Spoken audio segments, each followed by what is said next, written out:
आज हम लोग करने वाले हैं क्लास 7 एनसीईआरटी हिंदी बाल महाभारत कथा।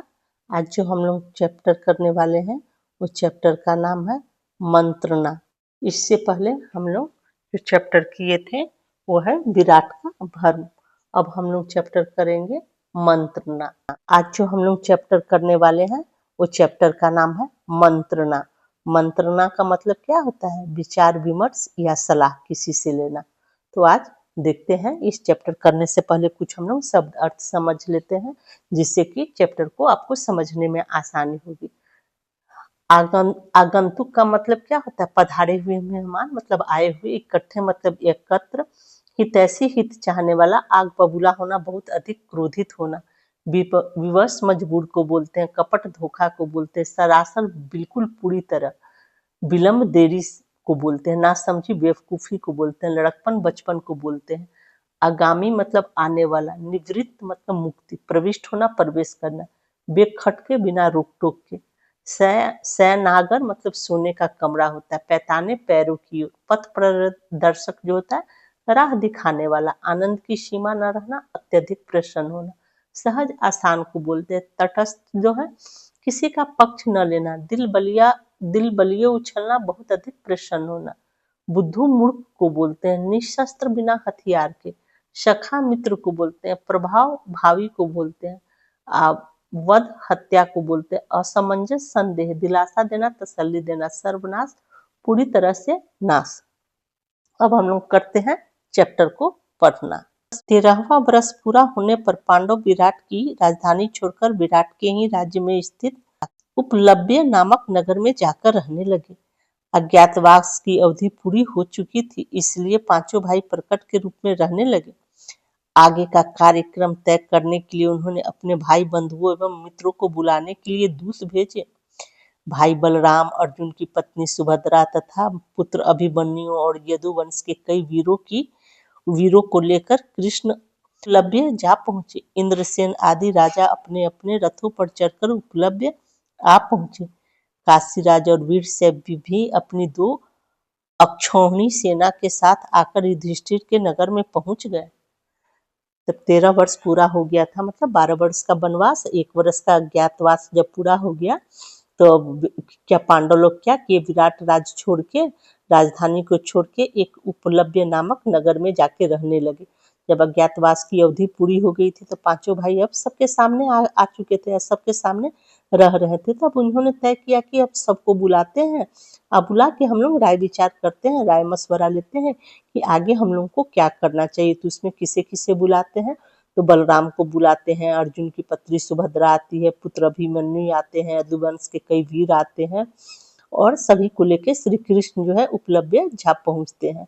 वहाँ क्या होता है? इंद्रसेन आदि राजा भी अपने अपने रथ पर चढ़कर उपलब्य आ जाते हैं। काशीराज और वीर सभी भी अपने अक्षौहिणी सेना को लेकर युधिष्ठिर के नगर में पहुंच जाते हैं।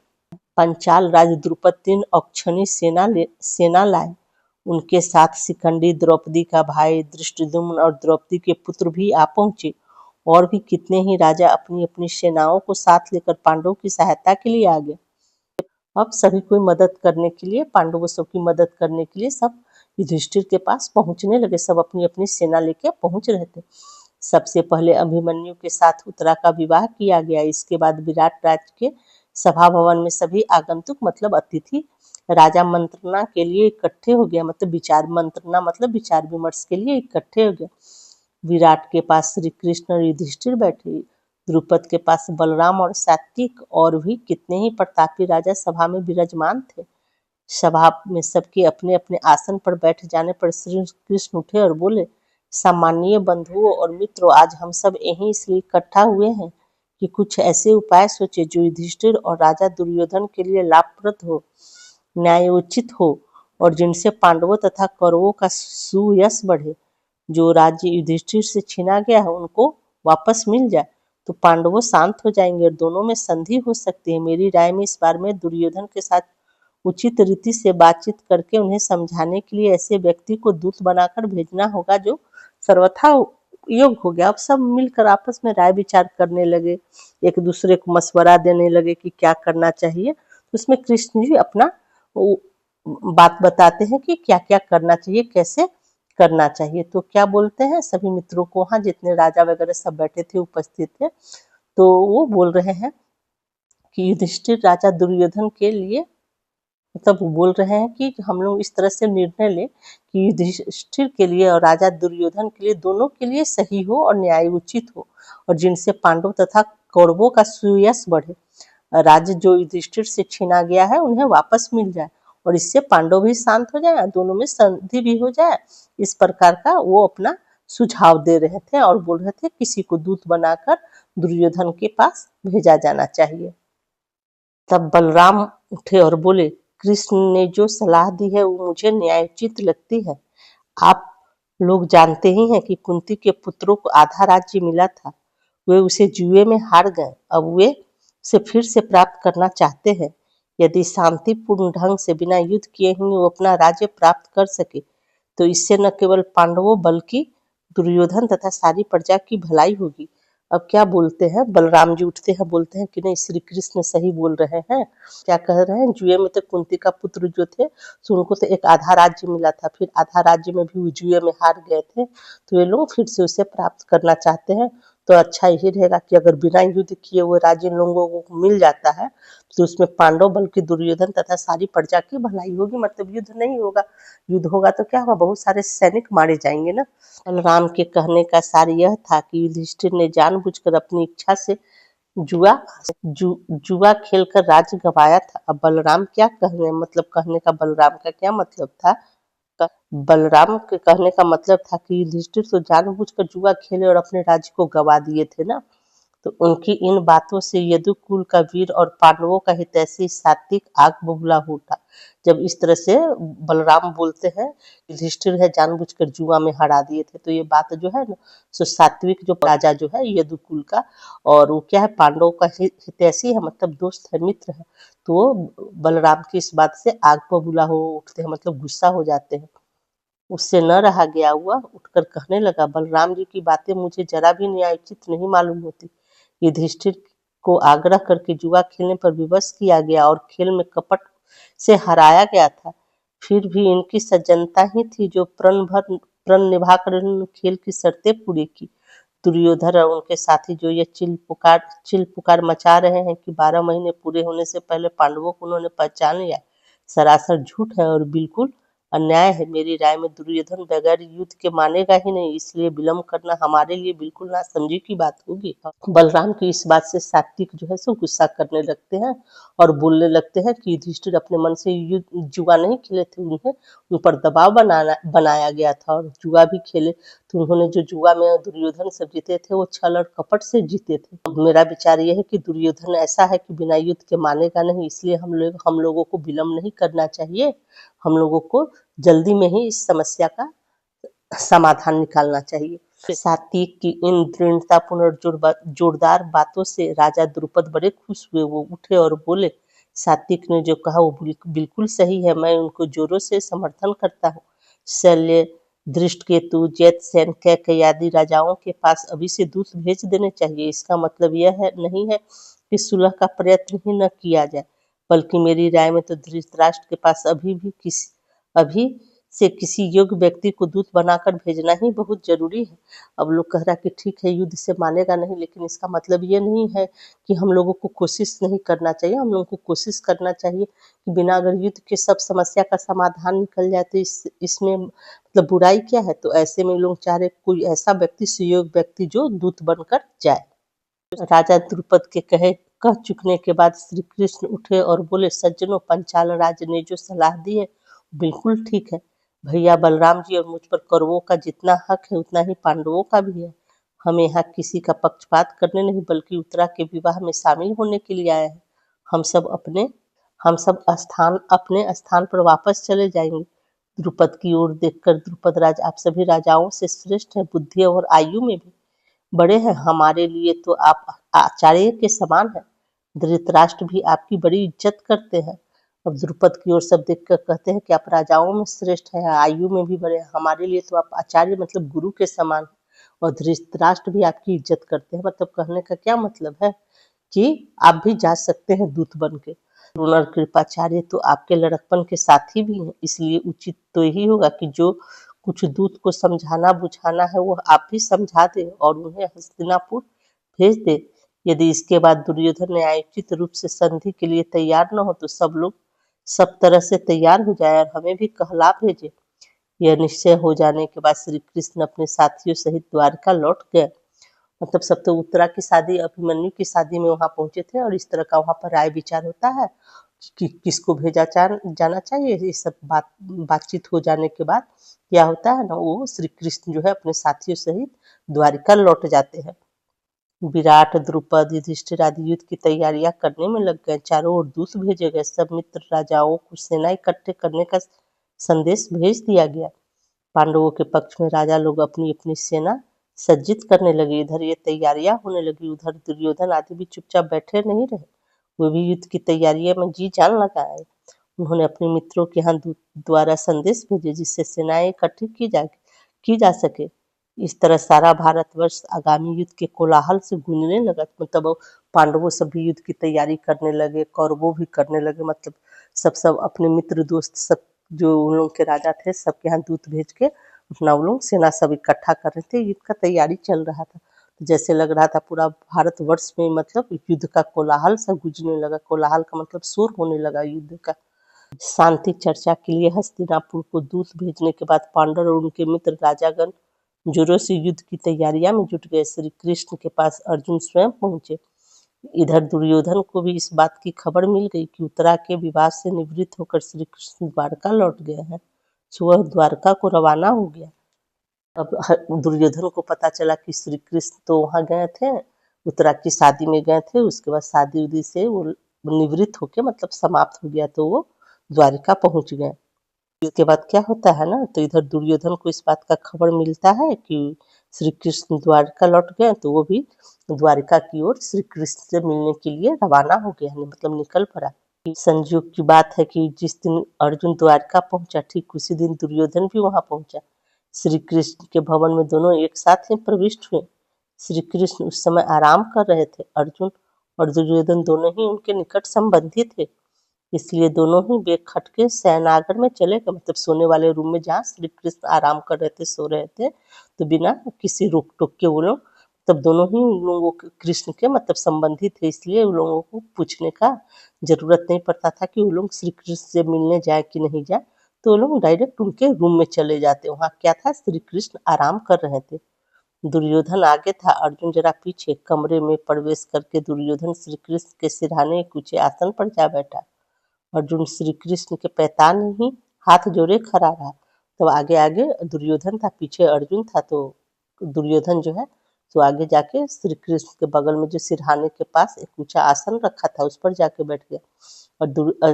और अर्जुन क्या करता है ना, हाथ जोड़े। पैताने का क्या मतलब है, उनके पैर के पास जाके हाथ जोड़ के खड़ा हो गया।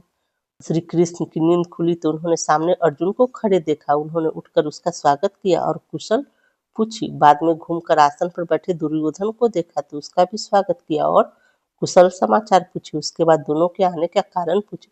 जब श्री कृष्ण की आंख खुलते तो सामने तो वो अर्जुन को ही देखते ना, जो कि उनके पैर के पास खड़ा था हाथ जोड़ के। दुर्योधन तो उनके सर की तरफ बैठा हुआ था ना आसन पे।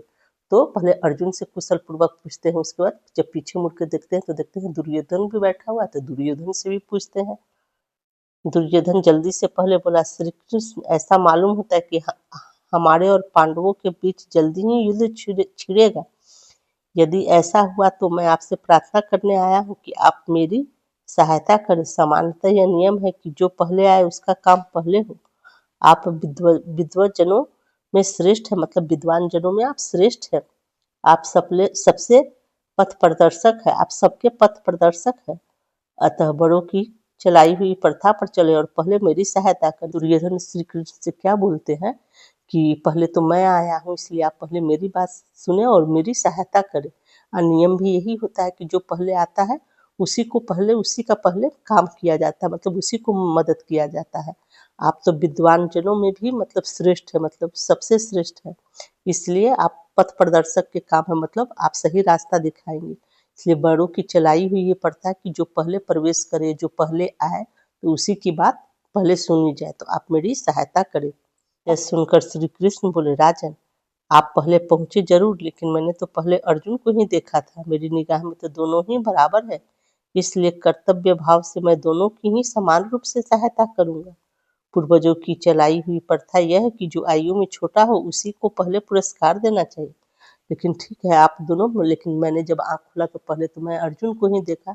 लेकिन पूर्वजों का चलाया हुआ मतलब जो प्रथा है तो मैं उसका पालन करूँगा। लेकिन पूर्वजों के प्रथा अनुसार जो सबसे छोटा होता है उसे ही पहले पुरस्कार देना चाहिए, ऐसा कहा गया है। अर्जुन आपसे आयु में छोटा है, इसलिए मैं पहले उससे ही पूछता हूँ कि वह क्या चाहता है।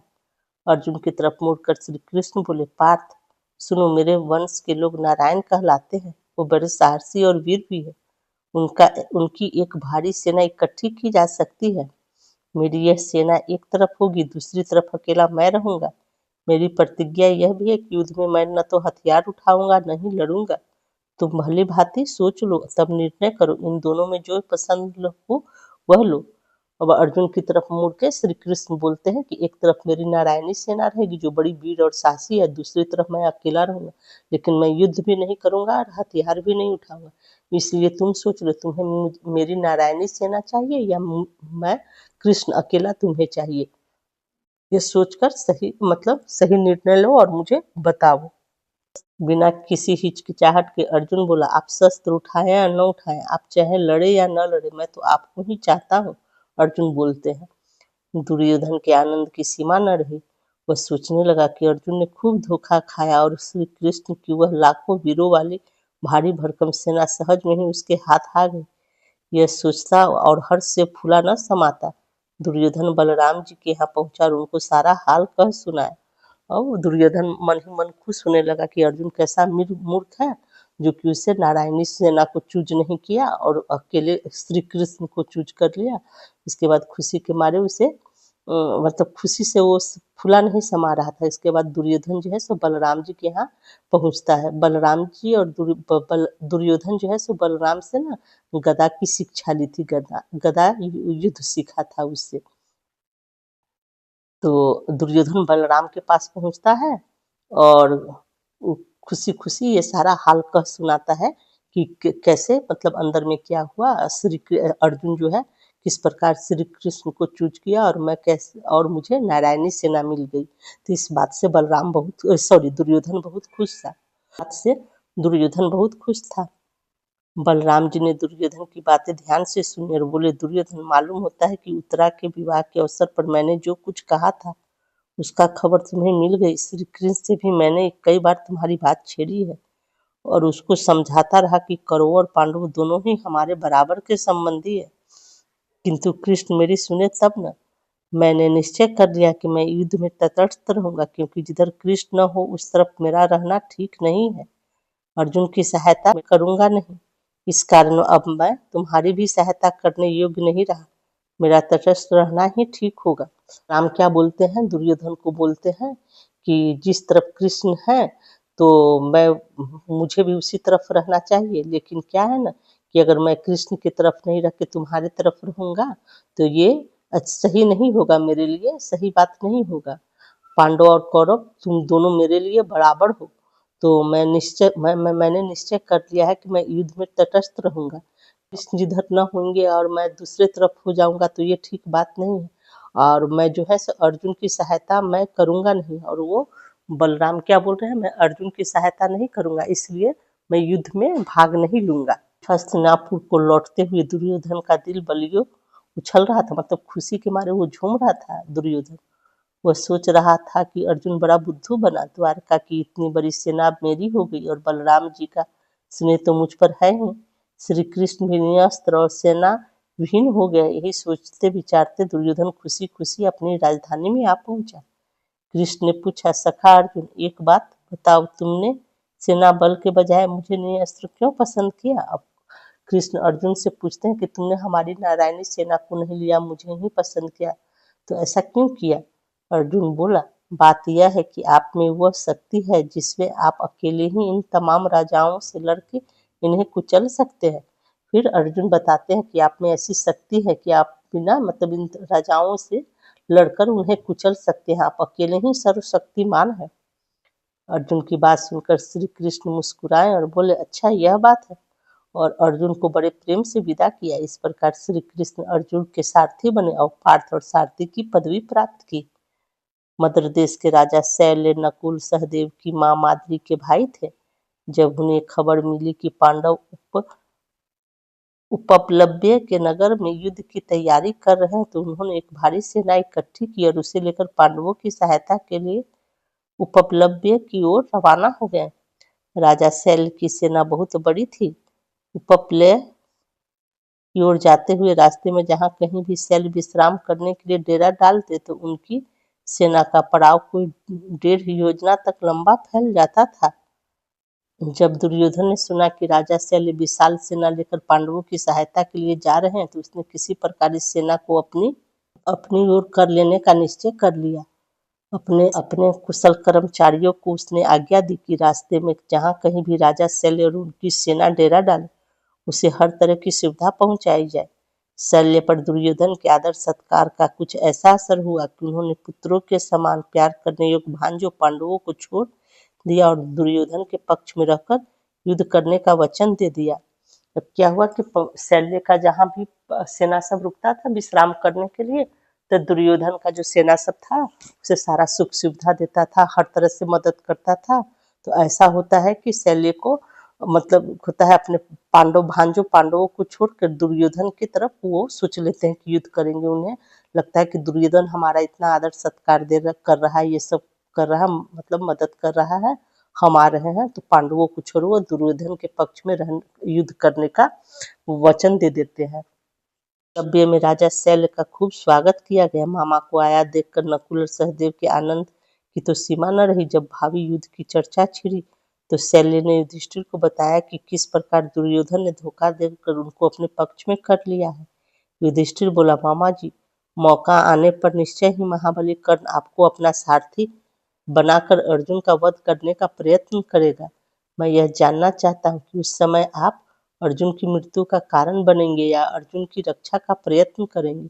तब युधिष्ठिर बोलता है कि मुझे ऐसा लग रहा है कि कर्ण जो है सो आपको अपना सारथी बनाएगा और अर्जुन का वध करने के लिए। तो मैं जानना चाहता हूँ कि उस समय आप अर्जुन का मृत्यु का कारण बनेंगे या कि अर्जुन की प्राण की आप रक्षा करेंगे। मैं यह पूछकर आपको असमंजस में नहीं डालना चाहता था, पर फिर भी पूछने का मन हो गया। मद्रराज ने कहा, बेटा युधिष्ठिर, मैं धोखे में आकर दुर्योधन को वचन दे बैठा, इसलिए युद्ध तो मुझे उसकी ओर से ही करना होगा। पर एक बात बताए देता हूँ कि कर्ण मुझे सारथी बनाएगा तो अर्जुन के प्राणों की रक्षा ही होगी। तब इस पर युधिष्ठिर को बोलते हैं, मद्रराज बोलते हैं कि मैं तो धोखे में आकर ना दुर्योधन को वचन दे दिया, लेकिन अगर ऐसा होता है कर्ण मुझे सारथी बनाएगा, तो एक तो इससे फायदा ये होगा कि अर्जुन के प्राणों की रक्षा हो जाएगी। मतलब मैं कर्ण को ऐसा करने नहीं दूंगा, मैं सारथी रहूंगा तो मैं जिधर चाहूंगा रथ को मोड़ सकता हूँ। इससे क्या होगा ना, अर्जुन का प्राण का रक्षा ही होगा। उपलब्य में महाराज युधिष्ठिर और द्रौपदी को मद्रराज शैल ने दिलासा दिया और कहा, जीत उन्हीं की होती है जो धीरज से काम लेते हैं। अब क्या है ना, युधिष्ठिर और द्रौपदी को मद्रराज जो है सो दिलासा दिलाते हैं कि जीत उसी की होती है जो धीरज से काम लेते हैं। युधिष्ठिर, कर्ण और दुर्योधन की बुद्धि फिर गई है। अब क्या बताते हैं कि युधिष्ठिर को बोलते हैं कर्ण और दुर्योधन की जो बुद्धि है ना सो फिर गई है, मतलब खराब हो गई है। अपनी दुष्टता के फल स्वरूप निश्चय ही उनका सर्वनाश रहेगा। अब बोलते हैं कि उनके अंदर ऐसा भावना है, दुष्टता वाला भावना है, तो निश्चय ही उनका सर्वनाश होगा, मतलब अंत हो जाएगा। इस प्रकार ये चैप्टर यहीं पर समाप्त होता है और इस चैप्टर का क्वेश्चन आंसर मैं वीडियो के डिस्क्रिप्शन में डाल दूंगी, पढ़ने के लिए आप उसका प्रयोग कर सकते हैं।